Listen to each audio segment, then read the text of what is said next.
ফেনী জেলায় ভয়াবহ বন্যা, মানবিক বিপর্যয়ের মুখে হাজারো মানুষ।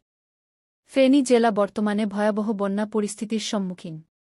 কয়েকদিনের টানা বৃষ্টিপাত ও উজান থেকে নেমে আসা পানির কারণে ফেনীর পরশুরাম, ফুলগাজী ও ছাগলনাইয়া উপজেলার বিভিন্ন এলাকা পানিতে তলিয়ে গেছে। ইতোমধ্যে শত শত ঘরবাড়ি ক্ষতিগ্রস্ত হয়েছে, ফসলি জমি পানির নিচে এবং মানুষ আশ্রয় নিয়েছে বিভিন্ন স্কুল, মসজিদ ও আশ্রয়কেন্দ্রে। বন্যা পরিস্থিতির হাইলাইটস। পরশুরামে মুহুরী নদীর পানি বিপদসীমার উপর দিয়ে প্রবাহিত হচ্ছে।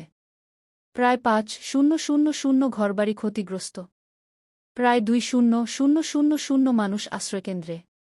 আমন ধানের চারা ও শাকসবজির ক্ষেত পানির নিচে। রাস্তাঘাট ডুবে যাওয়ায় যোগাযোগ বিচ্ছিন্ন। সহযোগিতার আহ্বান, আমরা সবাই মিলে পারি পাশে দাঁড়াতে। কিভাবে সাহায্য করতে পারেন? আর্থিক সাহায্য, বিকাশ নগদ রকেট নম্বরের মাধ্যমে সরাসরি সহায়তা পাঠানো।